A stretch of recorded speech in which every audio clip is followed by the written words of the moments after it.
Okay guys, nakasakay na ako ng electronic jeep. Doon ako sumakay sa Quiapo. So ayun, dito 20 pesos pamasahe. Bababa na raw ako ng yun, sakto raw sa ano. Ay, malalo. Sakto raw sa Liwasang Bonifacio. Ayan. So doon. Malayo pa ba, ma'am, yung ano? Yung Liwasang Bonifacio. Ano po kayong Liwasang Bonifacio? Ha? Sa may post office. Ito po yung post office. Ay, ano ba? Sir, dito na ba ako? Yan po ata. Ay, dito na po yun. Ay, sukli, sir. Ay, dito na lang. Sarto na ako, may narinig na akong kantahan, guys. Ito na po yung Liwasang Bonifacio. Yan na po yung post. Ay, ito na yung post. Ayun na nga, ito. Guys, sarto na ako. Isip po tayo magsisimula para sa ating suporta at pagsigard po natin na mainit na suporta para sa ating Salamat iyo ha. Inday Sara Duterte. Yeah, Sara Duterte. Ayun guys, Sara Duterte raw.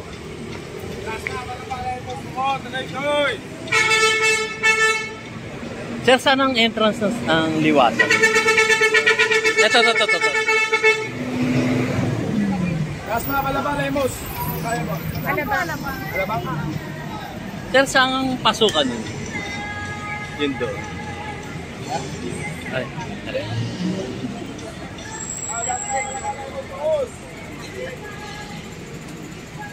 Ma'am, saan yung pasukan dito? Yung sa rally ni Sara?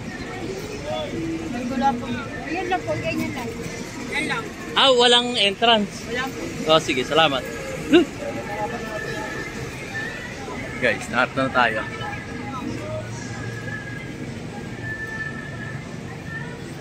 Ayun, inilawan ako. So guys, naharap na tayo sa Liwasang Bonifacio. Magla-live tayo. Titingnan natin kung may internet. Antayin lang natin yung stage. Sir, saan yung daan papuntang stage yung rally nila? Ewan ko lang po, rally po. Oo, rally yan. Marami na ba? Konti lang. Konti. Ayun. Dito tayo guys.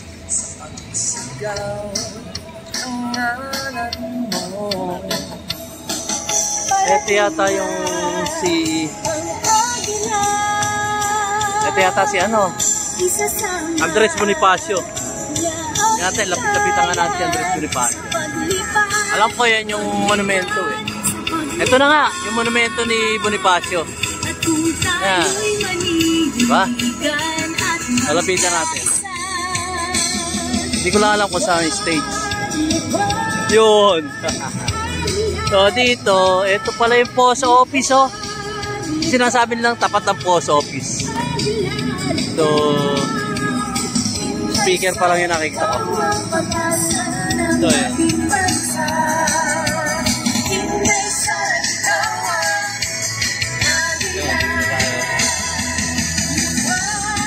Ganda, ito. So meaning to say baka dito na siya. So dito.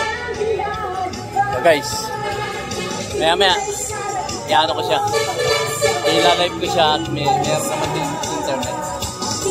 So maya antay lang tayo guys dito sa Liwasang Bonifacio.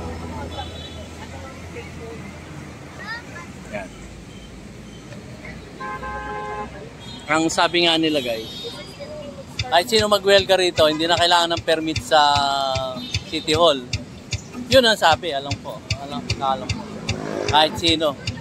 So, free na free ditong mag-rally. At hindi mo na kailangan magpaalam pa sa City Hall. Kasi yun ang sabi nila. Hindi umano. Hindi ko pa rin alam. Pero alam ko, ganun nga. So, yun. Parating na ako. So, dito muna po guys. At maya-maya lang.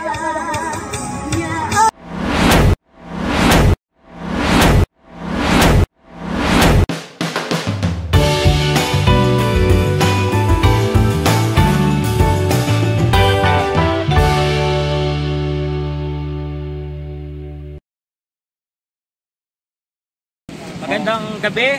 Okay. Luzon, Visayas, Mindanao at sa lahat po ng mga kababayan natin sa buong mundo na mainit ang suporta kay Vice Presidente Inday Sara Duterte. Ako po ay nagpapasalamat sa milyon-milyong mga viewers ngayon na nakatutok sa inyong mga bahay. Alam ko ang puso't isipan ninyo, gusto nyo kaming samahan ngayong araw na ito. Naiintindihan ko mga circumstansya na hindi kayo makakarating, naunawaan ko yon. Ang hiling ko na lang, huwag nyo munang bitawan ng mga cellphone ninyo. Kung saan kayo mga subscribers nakasubscribe ng mga channel, paki-stay put lang po, 6:30 po, magsisimula po tayo ng ating programa sa pagsigaw po natin ng ating suporta sa nag-iisa nating agila ng Davao, si Inday Sara Duterte. Bakit po kami narito? Ako po si Daniel Nobleza, Tubong Maynila, si Fanny Yure, Tubong Maynila. Hindi po kami taga Davao, pero pinakikita po namin kay Sara Duterte na hindi lang sa Davao ang suporta sa kanya, kundi sa buong Pilipinas. 32 milyong boto ang nakuha ni Sara noong Mayo 2022. Solido pa rin at dumarami pa. Kaya ako'y nakikiusap po, mag-monitor po kayo sa inyong mga channels po natin, mga pogi, magagandang mga vloggers. Subscribe po kayo para po sa mga maiinit pa mga balita na masasaksihan nyo ngayong gabing ito. Muli, Sara Duterte, solido ang aming suporta kay Sara Duterte. Sara Duterte. Duterte! Duterte! Duterte! Duterte!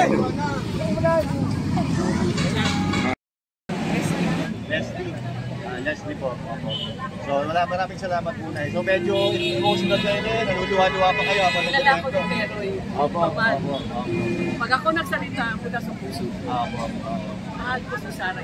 Mahal ko si Inday Sara. So yun nga po, talagang ramdam namin talaga yung conflict. Kasi naging ina si Sara, ina rin ako. Opo. Siya naging nanay ng DepEd ngayon.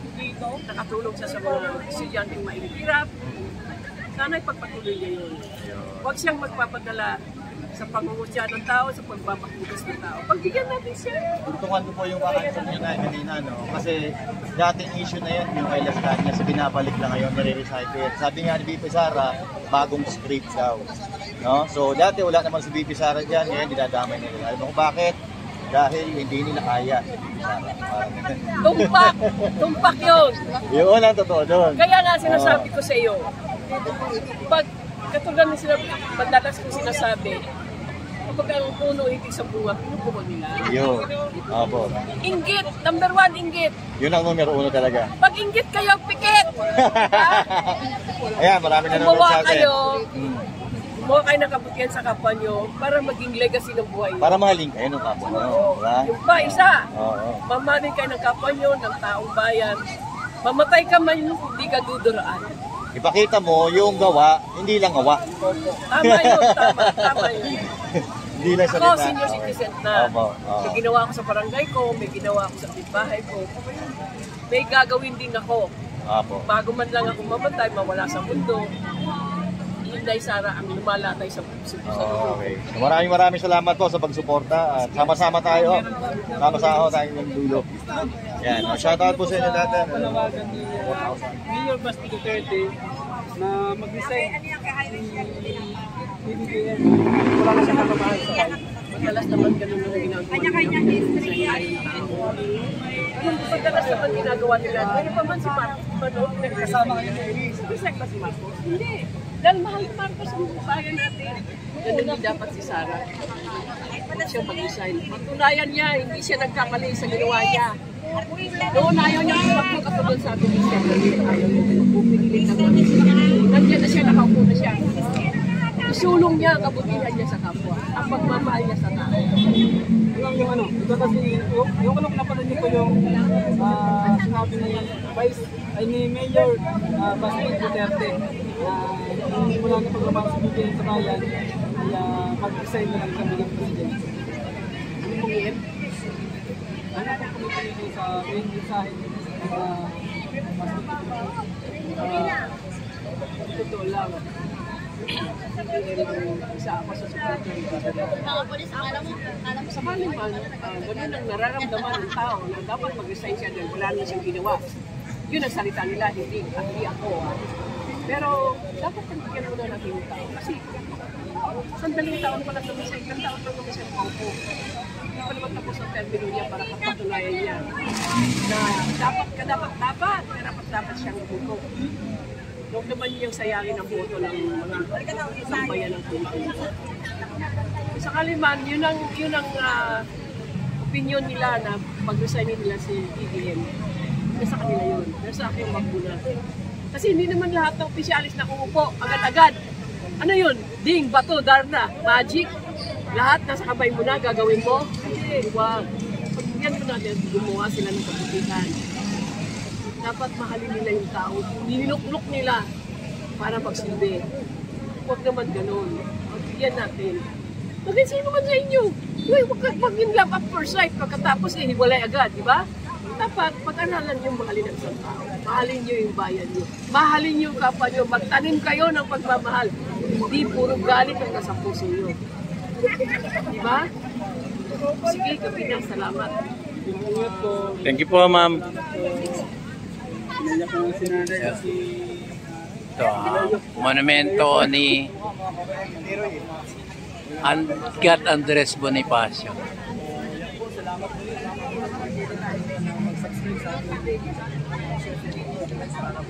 So yun po guys, at natungayan nyo na yung mga interviews at uwi na ako guys.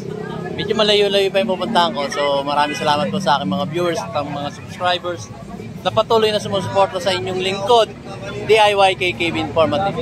Gabi na po, so uwi na ako. Keep safe, God bless, and you have a great day. Dito sa harap ni Gat Andres Bonifacio, matapang na tao. At dito naman ang post office. See you guys. See you in my next vlog. So ayan guys, narito pa, nagtitipon-tipon pa. Hindi pa sila maganda po kunat dito. Yung mga supporter ni VP Sara Duterte. So try natin interview ng konti si yung organizer. Hindi ko pa kilala kasi.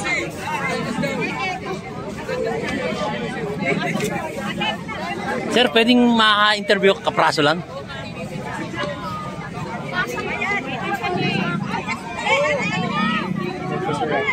Konting interview lang sir, 2 tanong lang.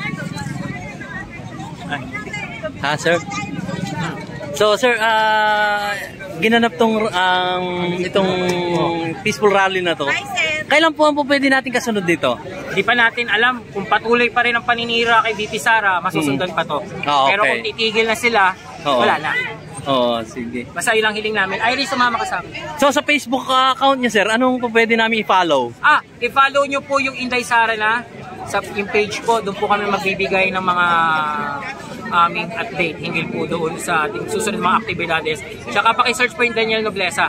Daniel Noglesa. Noglesa, Zay po yung huli. Noglesa.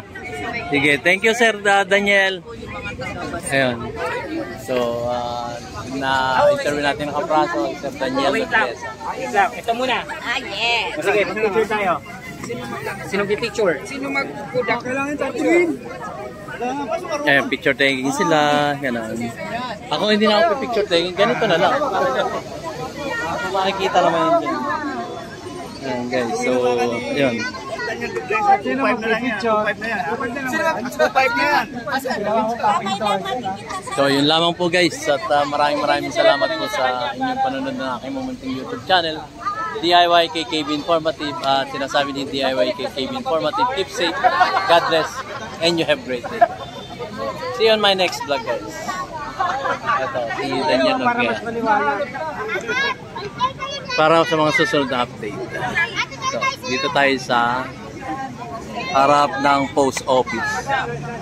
Ito yung monumento ni Andres Bonifacio.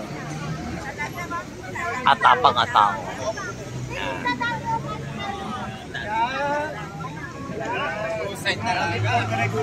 Okay guys, so uwi na tayo. 1, 2, 3.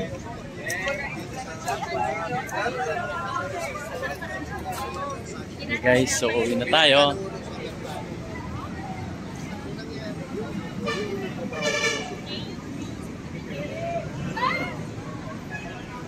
Ito.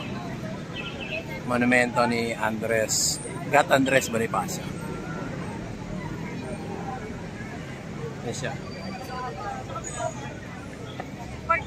So, see you on my next vlog, guys. Medyo gabi na ako. Uwi pa ako ng Tanay.